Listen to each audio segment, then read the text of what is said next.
So next year I tried for the Dolphins. That's what Dan Marino showed.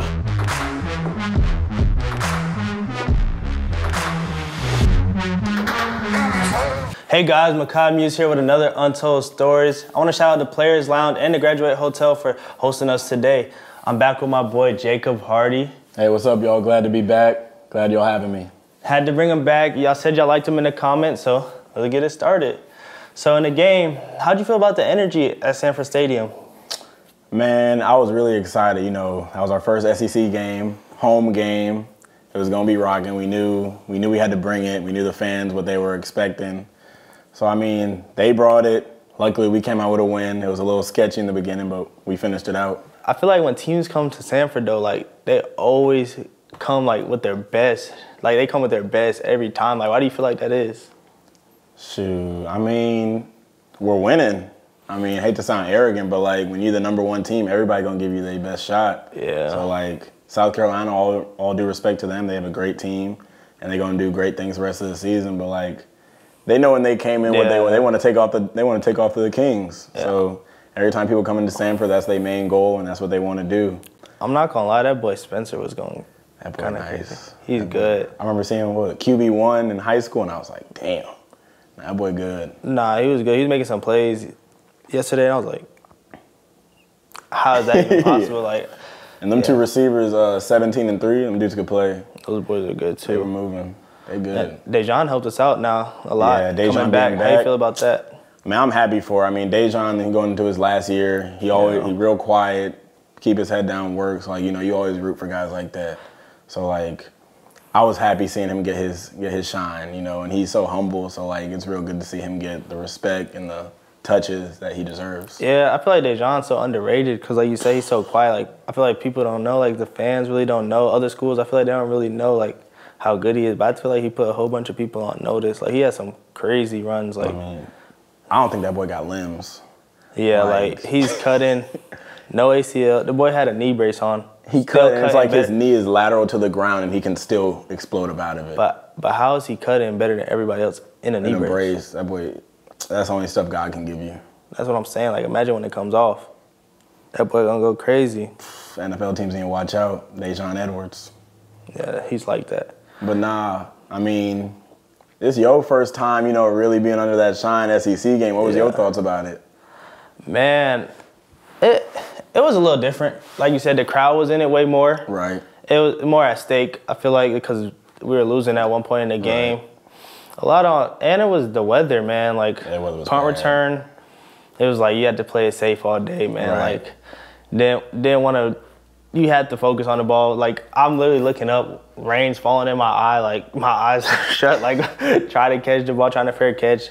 Like, sometimes there was like, I'm not even going to try to catch that. Like, I know the ground's wet. Like, the ball's not going to roll much. Like, we're not going to lose much yardage. Like, I'd rather lose 3 yards from the ball rolling than risking a drop punt. Right. Because that's a crazy turnover. I feel like that's the most game-changing turnover there is. So it was just, like, playing more conservative, I feel like. That's fair. How'd your preparation change for this game? I feel like it was pretty much the same. That's good. I think I watched more special teams film. Right. It also had a lefty punter, so the ball moves a little bit different than I'm used to. Because our punter's righty at practice, and that was the first time I went against a lefty punter. Right. Catching punts off a lefty punter, like, in the game, in practice. Like, we get the little jug machines that shoot lefty, but it's not really the same. Like, it's a little different, so. So how do you feel like the running back room is, like, where everyone's splitting carries? Like, Dylan Bell, Kendall yesterday, Rod, Dejan, like, everybody getting in there going crazy. Everybody's working. I mean, if it's not broke, don't fix it. So I respect it. I mean, it's helping us out. We 3-0 with it. So like I just said, if it's not broke, don't change nothing. It's happened because of a few injuries. So, you know, it's not the most ideal thing. You know, we'd like to have our regular running back rotation. But, I mean, D'Lo's been balling. Brock has gotten in there a little bit, and they've all done extremely well. So, I mean, no harm in it. So Cash, too. And Cash, man. Cash a we dog. We didn't forget about you, Cash. Cash a dog. I ain't gonna lie, I love Cash. The celebration hard. You need to get your cellies up. Bro, I don't You celebrate. need to get your cellies up. If you look at my huddle highlight in high school, I never celebrate. I mean, I think it developed in high school. No offense to my high school coaches, but like we just was losing every game. It was like we were 1-9, so it was like 1-9. I don't want to talk about it, but like it was like how can I celebrate like when we down by like 20? All right, well that's respectable, but I mean like you know what I'm saying. So then like I never really had no celebration. So now the last couple games when I scored, it was just like man, I didn't know what to do. You know, I'm not saying you got to go over there and start having whole choreography, but like you could point out like you score and like it looks like you lost. And like you balling, so I'm like, okay, he gonna do something. I really be waiting for my teammates though. No, like, you don't. Yes, I do. I be waiting for you be my waiting teammates. for somebody to save you All for right, a celly. So what was your go-to celly in high school? In high school, I was a peace sign dude. Peace sign? So like I would do that in college. Yeah, see, you can't do that. So like Tyreek Hill, when he used to run down the field and throw the peace sign up, that was my thing. I got a picture of that. So he was copying people? I mean, I had my own stuff too. No, I'm lying. You just see stuff I was on trying overtime? to think. I was like, nah, I ain't have nothing. You just see stuff on overtime and be like, yeah, that's hard. I never did overtime. First of all, I never copied somebody. I never copied somebody in my age range. It was always at least a pro. Yeah. But like, I would throw up a little peace sign. I mean, I was a yell and scream guy. Like that was me. You know, big hit, big run, big catch. You know, throw the ball down, yell and scream type of that. But you don't got nothing. I be yelling, bro. No, you don't. Yes, I have a picture. That if you seen the picture, I be yelling. I be yelling. Nah, I ain't gonna lie. My favorite play, like for me on the whole year though, was like my tackle on KLC. Really? I ain't gonna lie. Like yesterday, that tackle on KLC, that got me the most hype. That's a hype play though. If you think about it, I mean, you got to run so far down. Like that's a lot of energy. Yeah, you gotta run far down. Like I haven't played defense in high school. Like I haven't like tackled nobody since high school. So it's like that's a hype play. But then you still ain't really have no like that was the most celebration you had, and that was weak. It was still weak. It was weak. All right, so what should I do next time? Like, you know, you're a religious dude. Like I said, you know, even Dylan, like he humble, but you know, he'll at least point up. He'll get on a knee, pray down, you know, something. But like you get in the end zone and it's just like, damn, what am I supposed to do next? But like, I feel like if I keep doing it, then it's like no celly is my celly. But you don't even do like the no celly but thing, it's right? no celly though. Like you it's just more look a lost celebration. Like, it's like no celly could be like, okay, hand the ball to the ref and I'm gonna trot back. But yeah. Like, so it just look like, oh, I scored. Yeah, like oh snap, I'm in the end zone. How you feel about Carson? How he did? I feel like he did. His accuracy was crazy. Man, Carson was throwing some dots. I mean, you know, Carson gets a lot of flack because you know, I mean, he got to step up behind Stetson. So I mean, just like that's like replacing, especially at Georgia, that's like replacing Michael Jordan. I mean, Carson a dog. I mean, Carson gonna do his thing. Carson, my locker neighbor, I love him. He throw dots all the time. We've all seen it. He got a rocket for an arm. Yeah. And I mean, he can throw that thing on a rope. Yeah, that boy got a rocket, and he's confident, and he gets his release out so quickly, bro. His release is so quick. But I feel like the rain also like affected it like a little bit, like what we could do. Yeah, I mean, and then, but it was all right because we ran the ball well. We did run the ball well. I think that was our first 100-yard back. This season. Dejan. Mm-hmm. Yeah, we rushed for like 200. I think it was like around that, like 190. Yeah, almost 200 yards rushing. That was our best rushing game. Yeah. Which like I feel like people will be surprised because like SEC opponent. When the SEC games come out, it gets to a whole different thing. Like game plan's got to change for that one. Yeah. So talking about the games from yesterday, what was the most interesting game besides ours? Like most interesting game. I feel like the popular answer would be Colorado State. I mean that game was insane. I mean, you know, the hype with the Colorado State coach and Dion, I think it was Thursday of last week, you know, saying he's not professional by wearing shades. Yeah. And I think it was shades and hats, you know, in press conference meetings and all that stuff. You know, Dion took that personally, even brought his mom out to, you know, say, my mom raised me right, don't talk about my mama. And I mean, it was hectic. I mean, you saw pregame, they was about to fight, and the dirty hit on Travis Hunter. Yeah. I mean, but with all that Bama game. The Bama game, That Bama game. What, you think they're going to put Milroe back in there? Or? I mean, it's weird talking about another SEC school because, you know, you never want to sound like you talking trash. But I mean, personally, I would put Milroe out there. I feel like he's very dynamic. Yeah. I mean, he makes a lot of plays, and he just got such a skill set that, like, you can't coach. Yeah. I also think, like, the new rules are affecting that, too. Like, a lot a lot of teams aren't scoring much in the first quarter. Right. You know, the clock just, like when first downs, it just keeps going now. Right. Like the clock gets chewed out so fast. I also think a lot of scores are going to be a lot closer this year because actually of NIL. I think because other schools can offer players. Yeah. Because, like, you know, we Georgia, you got Bama, us, Yeah. LSU, what are some other blue bloods, like Penn State. You know, they always kind of just get, you know, the top players, Ohio State. But now, for example, like Colorado State coming up. Colorado State is like, okay, we can match. We might not be able to match their prestige, but we can match the pockets. Yeah. So some players are going to go there. So I feel like across the country, like it's going to start getting a lot more competitive because the top players are going to start dispersing instead of all going to one place. I feel like with Colorado, like definitely having Dion helps too. Oh, yeah. That helps a lot. But yeah, like I feel like the talent is like more spread out. Yeah. Now. It's like anybody can go anywhere. Yeah. So it's like getting paid now. that. I feel like right now it's just like I don't think anyone like if you could say what's your top 5 teams in college football, like I feel like the last couple of years everyone could name the top 5 teams and most of those you will get 4 out of 5 in the playoffs. Like at the end of the season. But now if people guess, I don't think people will get it right. Different. Like I feel like everyone has their own different list, like completely different. Yeah. Like I had people say like Florida State's the best team. And it's like I mean, they look good. Yeah, they do. But I mean that don't really matter in the end of the scheme. Yeah. But I mean like it's a lot of talent now. I feel like it's spaced out. I think it's spaced out, and I think NIL is definitely going to change how college football looks. Not only like, you know, players making money now, but also talent's going to be dispersed. So teams are going to start matching other competition. So, like, I mean, we had a few close games. Bama. I know LSU played a close game. Florida State, even with Boston College yesterday. You know we didn't. Oh, yeah. Florida State and Boston College. It was a 31-29. 31. Yeah, that was a close game. I didn't even bring up the Tennessee-Florida game. How'd you feel about that? I didn't know. Like, I didn't know who to pick, like, who I would say would win that game before it started. Like, just like I keep saying, playing in the SEC on the road is always going to be tough. It's tough. So, I mean, it don't matter who you play. At that point, rankings don't matter. Yeah. And every SEC school can bowl. And I feel like sometimes the fans don't get it. Like, I feel like our fans are so spoiled, like, from these last 2 years. Like, every SEC team is a quality opponent. Yeah. Like, any given day, if you're not on your P's and Q's in the SEC.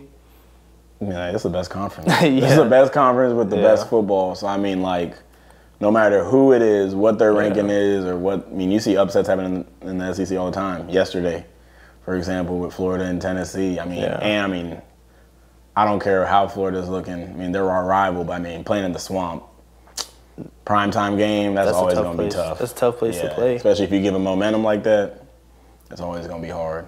Did you see that play at the end of the game? How do you feel about that? Did you see it? I didn't see the play. What play happened? Oh, it was kind of like a dirty play. Like, the quarterback was taking a kneel and... Oh, wait, I did. The D lineman. The D lineman, like, shoved him. Yeah. I feel like that was I don't know. It seemed like there were a lot of dirty plays yesterday. Yeah, like, especially the Colorado State I ain't going to lie. That one was crazy. I don't know dude's name or whatever, so I don't want to talk bad on somebody I don't know, but, like, that was absurd. Yeah, I seen, like, a whole bunch, like, there was, like, a stat with, like, the penalty yards, and, like, each team was, like, over 100 yards in penalties. For the Colorado State game yesterday. Our game was pretty clean for the most part, actually. Yeah, our game was clean. Yeah, nothing bad happened. I mean, shout out to South Carolina for keeping it clean. Yeah. How did you feel the two transfer receiver, Dom and Rara? I feel like they stepped up. I feel like both of them boys stepped up big yesterday. Yeah, I mean, we definitely aired the ball out yesterday. Yeah. We were definitely throwing it around, which I loved, and it was great to, you know, see Rara. He'd been working so hard, and especially Dom. I mean, that's what they came here for. They wanted to get in the big games and the big moments, and it definitely showed yesterday how hard they've been working. And I mean, they're such two good dudes, two quality guys that, like, it was great to see them do their thing. What'd you feel about it? Nah, I feel like they made big plays. Like, they stepped up. Right. Like, there was times like we needed them, and they made plays. They delivered. A lot of people made the plays though yesterday. Like, the ball was spread out, like how it usually is. Just like what we said with the running backs, like everybody's gonna get carried. I feel like all the receivers got touches. I know we both play offense, but, like, we got to give credit. Defense yesterday, that second half. That second half, Tyke's been playing out of his mind. Tyke a dog. I said that in my last podcast. I was like, Tyke was someone who impressed me, but Tyke's been playing out of his mind. But it's like I've seen him do it so much in practice. I mean, what do you think about Kamari though? They kept trying him, and he was. Kamari's a dog. He a little crazy. He crazy. Kamari crazy. Kamari's a dog. They kept trying him, and I was like, I don't know when they gonna give up. Like it's not working. But nah, I was happy to see them ball. And I mean, Dan got his pick. Tyke got one. I don't want to miss out on anybody. I feel like I'm missing one. I thought we had 2. We only had 2? Okay. I don't know why I thought it was 3, but I mean, them dudes was balling. I might be wrong. Them dudes was balling. Pop and Smile, you know, leading the defense in the middle, and then the D-line. I saw Warren. D-line was eating. Warren was going crazy, Warren got, like, hella hurries. I wanted him to get, like, I thought he was going to have 8 sacks. Like, he felt like he was in the backfield every play. I'm not going to lie. Like, when I watch defense, like, I rarely watch the D-line. Like, is that hating? That's hating, but like I get that because you're a receiver. Yeah. So like as a running back, I mainly watch the box. Yeah, that makes sense. Because I'm like, okay, that's why he cut through here. Yeah. So like I really noticed like even plays where Warren might have not got like shine, I was like he in the backfield. Yeah. No, I noticed that because like I said, I don't really watch the D line, but every time Spencer was throwing the ball, like Warren was right there because I'm watching the ball, so I'm watching what Spencer's doing and trying to watch the receivers and all that because I play receiver and just going against DBs. I just naturally watch that. So then I'm just seeing Warren, Mikel, all them boys in the backfield. Insane. I was like, this boy Warren is in the backfield every play. Yeah, he balled. He definitely balled. What do you think about the rest of the conferences, though? I mean, we talk about the SEC a lot, but I mean, like we said, football's getting so dispersed, especially in college football. Like, the ACC is starting to look a little good. Yeah. I mean, North Carolina's been doing their thing. Florida State, clearly, like we said, I mean, they're balling. What do you think about all the other conferences stepping up? No, I like it because, like, I feel like the last 2 years, like, in the college football playoffs, you was like, okay, it's going to be 2 SEC teams. Right. Most likely, there's going to be 2 SEC teams. And now, like, this year, you're like, it may be 2 ACC teams. Yeah. Like, you don't know, like, or it may be 1 from each conference. I say Pac-12. Like, I mean, that's what I'm USC saying. and Colorado and Pac-12 and Oregon. Yeah, that's what I'm saying. So I feel like this year, like, it's kind of like no one knows what the college football playoffs. I feel like the last 2 years were a little bit predictable. I kind of like it, though. You know, it makes football more interesting to watch. I feel like it makes everybody on their toes, too. Yeah. I like it, though. I feel like a lot of people have been playing sloppy, though, this year. I don't know what it is. I feel like a lot of teams have been playing sloppy. I think... I don't know. I mean, I see what you're saying. It seems like a lot of teams have been kind of like back and forth. Like 1 week they come out on all cylinders. Even us, we come out on firing out on all cylinders. The next week, you know, teams are starting slow or ending slow or losing even.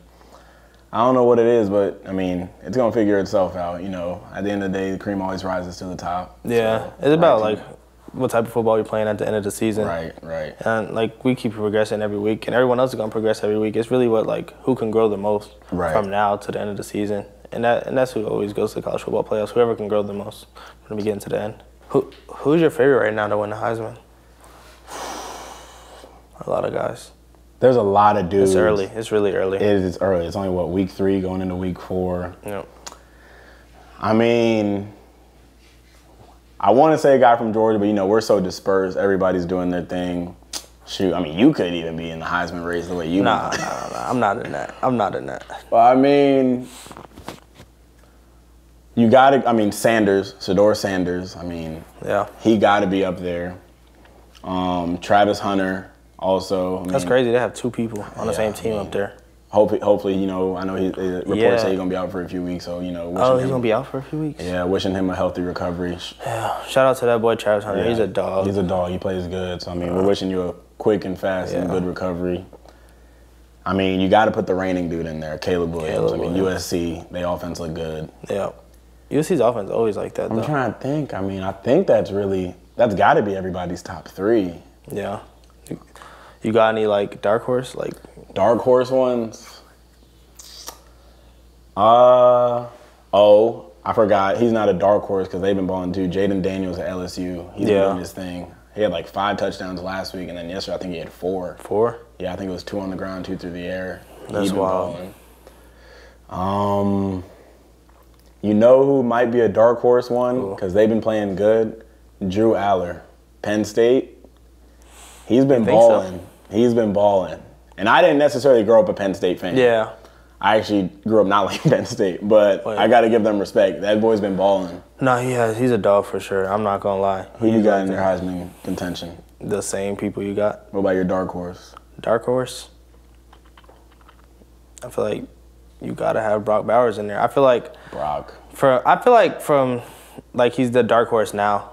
Like the first 3 games, but I know like once the season gets rolling, I mean, he like Jimmy Butler. He gonna show up when it's time. He gonna show up when it's time. Gonna show up when it's Brock time. always shows up when it's time. Do you think the SEC is as dominant this year? We kind of already discussed that, but so like, if you're asking me, do I think we're losing our dominance? No. I mean, at the end of the day, everybody's going to tune in and watch any SEC school play, whether it's us, Florida, Bama, Tennessee, LSU, whoever. Like I said earlier, I just think football's getting more even throughout the country. I mean, the top players are going to different places, and, it's a good thing. Because, sometimes going to the top school might not be the best fit for you. Yeah. So, like, if another school can offer you some money, but also offer you opportunity where, you're like, I really connect with my position coach or my head coach, that's a good thing. So, I mean, it creates a better atmosphere for college football. It makes players really want to enjoy where they're at. So I wouldn't really say we're losing our dominance. I just think things are kind of leveling out. Yeah. I think it's actually becoming more like the pros. More like the pros, yeah. So, like, pros, you don't know who's going to win. You don't know who's going to win at the end. I don't know the last time the Super Bowl has had back-to-back champions. College football, that happens, I wouldn't say a lot, but more often. Yeah. So, I mean, I think it's a good thing. I don't think we're losing our dominance by any stretch. But what do you think? Well, I want to say when they first said Oklahoma and Texas were joining the SEC, I was like, what? Like, they're joining the SEC? But I feel like now it kind of makes sense. Right. I feel like I'm excited for them to join. Texas has been balling too. We forgot about Texas. Texas has been doing their thing. Texas has been doing their thing. Quinn Ewers might be a dark horse.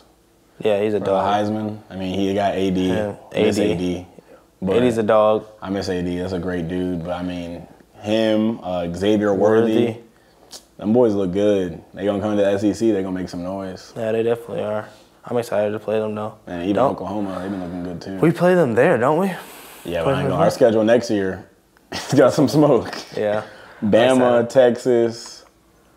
I want to say we play Ole Miss again too. Yeah, no, we got some smoke next year. Yeah. So we play Texas. I think all 3 are away. All 3 are away. That's gonna be crazy. That's gonna be crazy. I still haven't been to like a away SEC game, like a crazy like SEC game. So I'm excited for that when that comes out. It's gonna be a lot of fun. But yeah, thank you guys for having us. Let us know in the comment section what you'd like to see in our next video. Jacob gonna be joining us for the next couple episodes. So happy to be here, y'all. Can't wait to come back. Appreciate y'all. Go Dogs. Go Dogs.